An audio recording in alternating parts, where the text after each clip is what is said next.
ரகசிய ஓட்சன் நேயர்கள் அனைவருக்கும் வணக்கம். கடந்த 2 தினங்களுக்கு முன்னாடி நம்முடைய ரகசிய ஓட்சன் வலைவெளியில காளியம்மாள் அவர்கள் நாம் தமிழர் கட்சியை விட்டு விலகி சமூக செயல்பாட்டாளராக இனி பயணிப்பார் அப்படிங்கறத சொல்லியிருந்தோம். அதை உறுதிப்படுத்தும் விதமாக ஒரு அறிவிப்பு வெளியாயிருக்கு. இது குறித்த இந்த காணொலியில விரிவா பேச போறோம். வாங்க வீடியோக்குள்ள போகலாம்.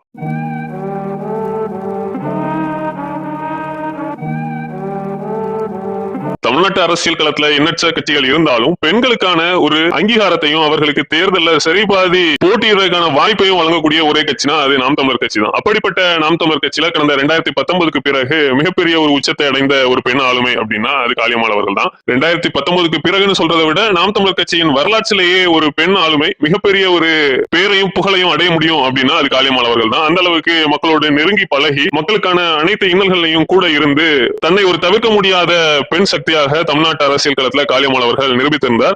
அவருக்கு இப்படிப்பட்ட ஒரு மிகப்பெரிய வாய்ப்பையும் நாம் தமிழர் கட்சி அள்ளி வழங்கி இருந்துச்சுன்னே சொல்லலாம். அந்த அளவுக்கு காளியம்மாளுக்கான தேவையும் தமிழ்நாட்டு அரசியல் களத்துல பெரிய அளவு இருந்துச்சு. அதை நாம் தமிழர் கட்சியும் சரியா பயன்படுத்தி அவருக்கான வாய்ப்பையும் வழங்கியிருந்தாங்க. இந்த சூழல்ல தான் இந்த நாடாளுமன்ற தேர்தல் முடிவுக்கு பிறகு நாம் தமிழர் கட்சியை எப்படியாவது செதிலா உடைத்தரணும் அப்படின்ட்டு ஆபரேஷன் சீமான்ங்கிற பேர்ல திமுக மிகப்பெரிய ஒரு டாஸ்க் எடுத்து செயல்படுத்தி இருந்தாங்க. அதுல ஒரு பகுதியா சீமான் அவர்களுடைய பல்வேறு அந்தரங்க ஆடியோக்களை வெளியிட்டு இதன் மூலமாகவே கட்சிக்குள்ள பல்வேறு குழப்படிகளையும் திமுக ஏற்படுத்தி இருந்துச்சு. அதுல ஒரு ஆடியோல தான் சீமான் அவர்கள் காளியம்மாளை பிசுறுன்னு பேசிட்டாரு அப்படின்ட்டு ஒரு மிகப்பெரிய சர்ச்சை ஆயிருந்துச்சு. இந்த விவகாரம் வந்ததுல இருந்தே காளியம்மாள் அவர்களுக்கும் நாம் தமிழர் கட்சிக்குமான ஒரு இடைவேளை பெரிய அளவு வந்துட்டே தான் இருந்துச்சு. இருந்தாலும் அப்பப்ப நாம் தமிழர் கட்சியின் மேடைகள்ல தோன்றி பேசுறதும் நாம் தமிழர் கட்சிக்காக தொலைக்காட்சி விவாதங்கள்ல வந்து பேசுறதுமா காளியம்மாள் அவர்கள் தான் நாம் தமிழர் கட்சியில தான் இருப்பதாக காட்டிக்கொண்டே வந்திருந்தாரு. இருந்தாலும் இங்க இருக்கக்கூடிய ஊடகங்கள் காளியம்மாள் அவர்கள் நாம் தமிழர் கட்சியை விட்டு விலக போகிறார், அவர் திமுகவில் இணைய போகிறார், தவகவில் இணைய போகிறார், இல்ல அதிமுகவில் இணைய போகிறார் அப்படின்ட்டு பல்வேறு விதமான செய்திகளை பறக்க விட்டுட்டு இருந்தாங்க. இருந்தாலும் இது குறித்து நம்ம தான் கடந்த 2 தினங்களுக்கு முன்னாடி ரொம்ப தெளிவா அவர் சமூக செயல்பாட்டாளராக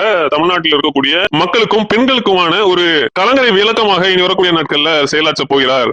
எந்த ஒரு கட்சியின் அடையாளமும் இல்லாம அவர் தனித்து இயங்க போகிறார் அப்படிங்கறத சொல்லியிருந்தோம். அதை இப்போ உறுதிப்படுத்தும் விதமாக தமிழ்நாட்டில் இருக்கக்கூடிய பவர்ஃபுல் மீனவர்கள் ஒன்றிணையக்கூடிய ஒரு உறவுகள் சங்கமம் அப்படிங்கிற நிகழ்ச்சி வரக்கூடிய மார்ச் 2ஆம் தேதி மணப்பாட்டுல நடக்கிறதா ஒரு அறிவிப்பை வெளியிட்டிருக்காங்க. அதுல பல்வேறு மீனவ ஆளுமைகளும் தமிழ்நாட்டின் மீன்வளம் மற்றும் மீனவர் நலத்துறை அமைச்சர் அனிதா ராதாகிருஷ்ணன் அவர்களும் பங்கேற்கிறதா இருக்கு. அதுல காளியம்மாள் அவர்களுடைய பெயரும் இடம்பெற்றிருக்கு. அதுல அவர் நாம் தமிழர் கட்சின்னு இல்லாம சமூக செயல்பாட்டாளர் அப்படிங்கிற ஒரு பெயர்ல அடையாளப்படுத்தப்பட்டிருக்கிறாரு. ஆனா அதுல திமுகவை சேர்ந்த நபர்கள், காங்கிரஸ் சேர்ந்த நபர்களும் பங்கேற்கிறாங்க. ஆனா அவர்களுடைய கட்சியின் பெயரோடு அடையாளப்படுத்தியிருக்காங்க. சோ காளியம்மாள் அவர்கள் இனி சமூக செயல்பாட்டாளராக தான் தமிழ்நாட்டு அரசியல் களத்துல தென்படுவார் அப்படிங்கிறது கண்கூடாகவே தெரியுது. சோ நம்ம சொன்ன விடயம் 100% உண்மையாக மாறி இருக்கு. எது எப்படியோ காளியம்மாள் அவர்கள் தமிழ்நாட்டுக்கும் தமிழ்நாட்டு மக்களுக்குமான தன்னுடைய பணியில ஒரு சமூக செயல்பாட்டாளராக பயணித்தாலும் அவர் தன்னுடைய 100% உழைப்பை அதுல வழங்குவார் அப்படிங்கறதுல மாற்று கருத்து இல்ல. நன்றி, வணக்கம்.